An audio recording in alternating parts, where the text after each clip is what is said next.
Hello বন্ধুরা, Pamela শেষেলে সবাইকে স্বাগত। চলে এসেছি আজকে আবার একটা নতুন রেসিপি নিয়ে তোমাদের সামনে।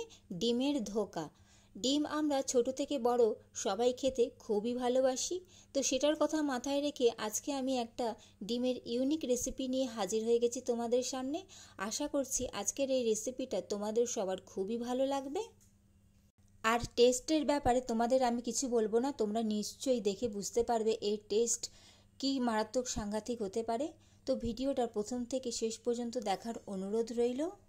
ভালো লাগলে অবশ্যই লাইক কমেন্ট শেয়ার করে দিও বন্ধুরা। আর তোমরা যারা আমার চ্যানেলে নতুন তারা অবশ্যই আমার চ্যানেলটি সাবস্ক্রাইব করে আমার পাশে থেকো। চলো তাহলে শুরু করা যাক আজকের রেসিপি, ডিমের ধোকা। ডিমের ধোকা বানানোর জন্য আমি এখানে পেঁয়াজ, আদা, রসুন, কাঁচা লঙ্কা নিয়ে নিয়েছি ঝাল অনুযায়ী। এখন এটা প্রথমেই আমি একটু সামান্য জল দিয়ে মিক্সারে একটা স্মুথ পেস্ট বানিয়ে নেব। প্রথমেই ডিমের ধোকাটা বানিয়ে নেব আমি। তার জন্য একটা দেখো ছোট সাইজের আলু নিয়েছি, সেদ্ধ আলু, ওটা ভালো করে মেখে নিয়েছি। এখন পেঁয়াজ, আদা, রসুন, কাঁচা লঙ্কার যে পেস্টটা বানিয়েছি তার মধ্যে থেকে আমি সামান্য একটু আলুর মধ্যে নিয়ে নিয়েছি। আর এর সাথেই পরিমাণ মতো নুন দিয়ে ভালো করে হাতের সাহায্যে আমি এটা মেখে নেব।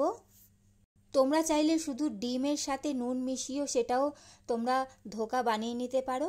আমি এর মধ্যে একটু জাস্ট আলু দিয়েছি সামান্য, ভালো করে মেখে নিয়েছি। এখন এর মধ্যে আমি ডিম ফাটিয়ে দিয়ে দিচ্ছি। প্রথমে আমি এখানে 4টে ডিম অ্যাড করেছিলাম, তারপর আমি দেখলাম কোয়ান্টিটি অনেক কম লাগছে, তখন এর মধ্যে আমি আরও 2টো এক্সট্রা ডিম অ্যাড করে দিয়েছি। টোটাল আমি 6টা ডিম দিয়ে বানিয়েছি, যেহেতু আমাদের বাড়ির সদস্য সংখ্যা 6।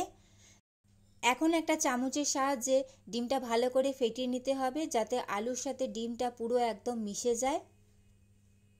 আর দেখো সুন্দর করে ফেটানো হয়ে গেছে। এখন ডিমটা ভাপিয়ে নেওয়ার জন্য আমি একটা বাটি নিয়ে নিয়েছি, ওর মধ্যে সামান্য সর্ষের তেল ভালো করে চারিদিকে মাখিয়ে দিচ্ছি। আর ডিমের যে মিশ্রণটা বানিয়ে রেখেছি সেটা পুরোটাই এর মধ্যে দিয়ে দিচ্ছি। 4টে ডিম প্রথমে অ্যাড করার পর কোয়ান্টিটি কম লাগছিল বলে আমি আরও 2টো ডিম এর মধ্যে মিশিয়ে দিয়েছি। এখন ডিমটা ভাপিয়ে নেওয়ার জন্য আমি কড়াইতে বসিয়ে দিয়েছি, আর দেখো জল দিয়ে বাটিটার উপর বসিয়ে দিয়েছি। এখন ঢাকা দিয়ে আমি রেখে দেব এটা কমসে কম 20 থেকে 25 মিনিট। 10 মিনিট বাদে দেখো অনেকটা সাদা হয়ে গেছে। ফিরে এসেছি বন্ধুরা ঠিক 25 মিনিট বাদে। তোমাদেরকে ঢাকাটা খুলিয়ে দেখিয়ে দিই। দেখো কতটা ফুলে গেছে আর কি সুন্দর লাগছে দেখতে। এখন আমি টুথপিকের সাহায্যে একটু চেক করে নিচ্ছি ভেতরটা ঠিকঠাক হয়েছে কিনা। আর একদম পারফেক্ট হয়ে গেছে। এখন আমি গ্যাসের ফ্লেমটা অফ করে এটা ঢাকা দিয়ে আরও 5 মিনিটের জন্য রেখে দেব। ঠান্ডা হয়ে যাওয়ার পর দেখো আমি ওটা পিস পিস করে কেটে নিয়েছি। এখন এটা আমি ফ্রাই করে নেব। অন্যদিকে তেল গরম করতে বসিয়ে দিয়েছিলাম, তেলটা গরম হয়ে গেছে। এখন আমি একটা একটা করে খুব সাবধানে এটা ফ্রাই করে নেব। আর এটা কিন্তু কড়াতে একটুও আটকে যায়নি, খুব সুন্দরভাবেই হয়ে গেছিল।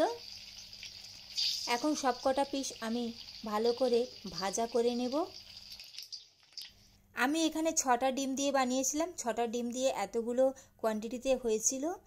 আর তোমরা চাইলে এগুলো আলু ছাড়াও ডিমটা শুধু নুন দিয়ে ফেটিয়েও তোমরা ভাপিয়ে নিতে পারো। সমস্ত ধোকাগুলো আমি ভাজা করে নিয়েছি। এখন চলে যাব আমি পরবর্তী পর্যায়ে। বড়া ভাজার তেলেই আমি বাকি রান্নাটা করে নেব। আমি প্রথমেই তেলের মধ্যে একটা শুকনো লঙ্কা ফোড়ন দিচ্ছি, আর এর সাথেই সামান্য একটু গোটা জিরে ফোড়ন দিয়ে দিচ্ছি। ফোড়নটা ভালো করে ভাজা হয়ে গেছে। এখন আমি এর মধ্যে আলু দিয়ে দিচ্ছি, আর আলুটা আমি একটু লাল লাল করে ভাজা করে নেব।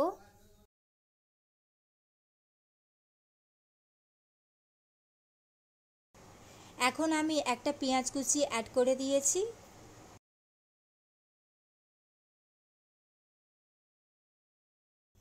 আলু আর পেঁয়াজ ভাজা হয়ে গেছে। এখন আমি এর মধ্যে টমেটো কুচি অ্যাড করে দিচ্ছি। এখন আমি এর মধ্যে পেঁয়াজ, আদা, রসুনের যে পেস্টটা বানিয়েছিলাম, যেটা বাকি ছিল সেটা পুরোটাই অ্যাড করে দিলাম। এর সাথেই পরিমাণ মতন হলুদ গুঁড়ো আর কাশ্মীরি লঙ্কার গুঁড়ো দিয়ে দিলাম। এর সাথেই পরিমাণ মতো নুন দিয়ে দিচ্ছি।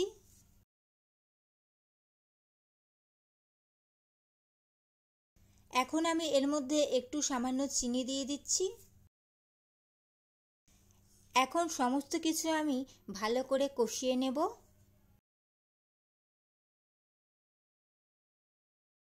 ঢাকা দিয়ে দিয়ে আমি কষিয়ে নিচ্ছি। 10 মিনিট আমি কষিয়ে নিয়েছি ভালো করে। দেখো ভালো করে কষানো হয়ে গেছে। এখন আমি এর মধ্যে পরিমাণ মতন জল দিয়ে দিচ্ছি। আর জলটা আমি একটু বেশি দিচ্ছি, কারণ যেহেতু বড়াগুলো দেব তো বড়াগুলো জলটা টেনে নেবে, সেই হিসাবে আমি একেবারে জলটা অ্যাড করে দিয়েছি। এখন ঢাকা দিয়ে আমি সেদ্ধ করে নেব আলুগুলো। ফিরে এসেছি বন্ধুরা 10 মিনিট বাদে। এখন চেক করে নেব আলুগুলো সেদ্ধ হয়েছে কিনা আর নুনটা পরিমাণ মতন হয়েছে কিনা। আলুগুলো সুন্দরভাবে সেদ্ধ হয়ে গেছে। এখন ভেজে রাখা বড়াগুলো সমস্তটাই আমি অ্যাড করে দিচ্ছি।